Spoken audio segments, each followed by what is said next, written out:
mean, the purpose of writing my book was to express myself, to continue being a storyteller, and these are true stories. It's called Life in Parts because of the parts we play. Not only the parts I played in my profession, but also the parts we play as human beings. I'm a father, I'm a husband, I'm a brother, I'm a citizen, a neighbor, and all those things. And we all are. We all present ourselves that way. I also wanted to write honestly, because I thought, if I'm not telling the truth, then what's the point? It's masturbatory, and which has its place in in your life, but not in this case. I wanted to present it to say, okay, here's when I was afraid, here's when I was insecure, this is times when it was really trying on me or testing me.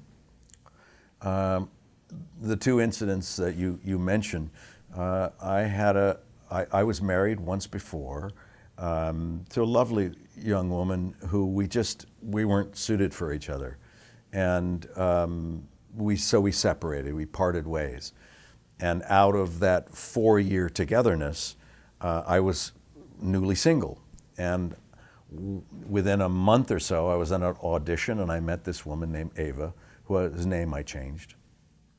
And she was aggressive and assertive and beautiful, and I was kind of taken aback, and we got together quickly, and we were boyfriend and girlfriend before I could blink.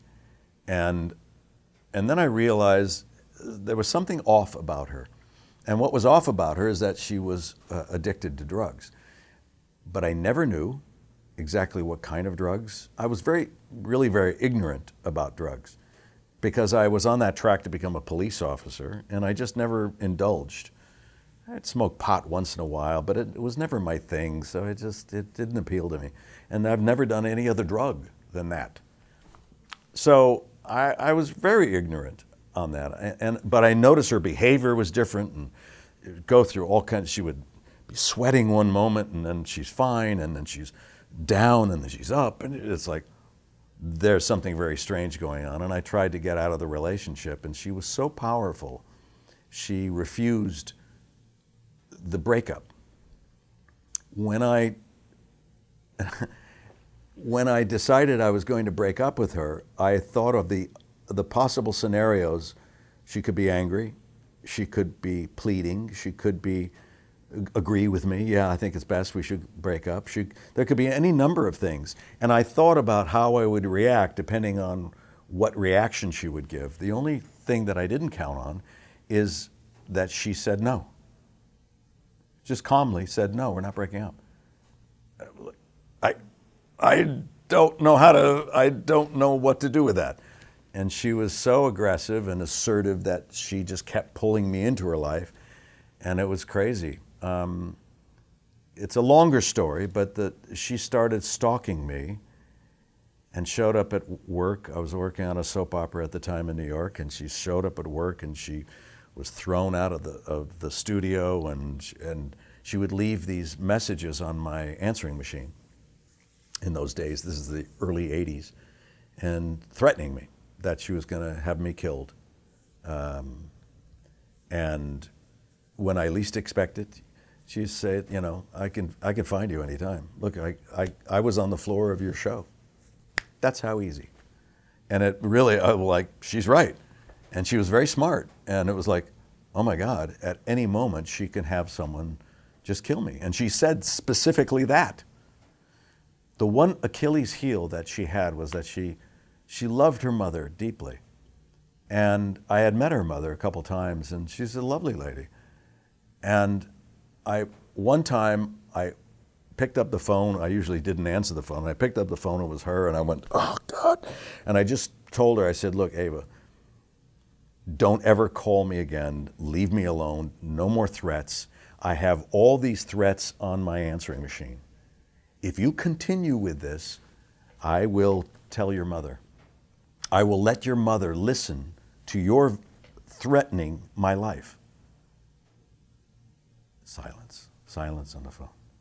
And she came back on and said, I want that tape. I want that tape. And she's screaming obscenities at me. And I went, hey, listen to me. I promise you, I will erase these tapes if you leave me alone. But if you don't, I will give them to your mother. But if you leave me alone, your mother will never hear them. I promise you that. I'm coming for the tapes. I'm coming for the tapes. And this was at the point of I was already shaking because she had made so many threats against my life. She came over to my apartment. She knew where I lived, and she buzzed. Of course, in New York, you buzz every apartment. Someone's going to buzz you back in. You don't. It's like, it just happens. So she came up and she's pounding on my door. Let me in. She's screaming at me. I want those tapes. Just a mad woman. And I am at the foot of my bed, curled up in a ball. And part of me, I think, when I think back on it, was embarrassed. This young woman, I was 28 years old. I was a strapping, strong young man. This woman was 5'2", 105, and I'm frightened of her. And there was I think there was some embarrassment along with that, if I'm honest. And it made me realize that it doesn't matter how small someone is, it's power. It's someone who's taking power and using it or abusing it, as the case may be. Anyway, I'm at the foot of my bed, curled up into a ball, and I finally had it, and I just calmly got up, and I went to the door, and I unlocked the door, and I opened the door. She was there. I grabbed her by the back of the hair, and I pulled her in, closed the door, and I pulled her into my room, and there was one brick wall in my apartment at the time. And I took her by the back of the head, and I slammed her head into the brick wall over and over and over again. I just kept slamming her head into the brick wall until blood and brain matter was dripping down the brick, down to the floor. And then I jolted and realized I was still at the foot of my bed. And I looked over to the brick wall. Of course, nothing was there. I'm panting like a sick dog and shallow breaths. I was so scared because what I saw in my vision was so real. I saw myself like step out of my body calmly and kill this woman who I was frightened of. I was like a cornered animal, and I came out and attacked. And that was an experience that really happened. Excuse me.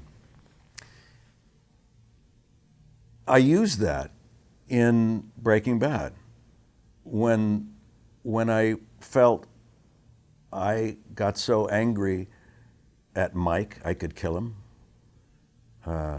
I could kill someone else. Why? How? How is that possible? Well, I had this experience in my life, and I knew that even the meekest person among us, if pressured, if given the set of circumstances that were dire, could become extremely dangerous. That's where Walter White went.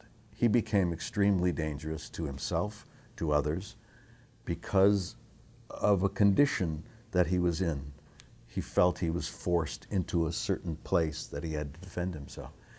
Like Ava, like me in my bedroom, cowering, frightened out of my mind, to the point where I envisioned this murder. And it made me realize how desperate human beings could become. And the best thing I could say out of it is that I was able to use it in sort of a therapeutic way in my art, to be able to express myself so I don't harbor these feelings. I purge them. So that's real.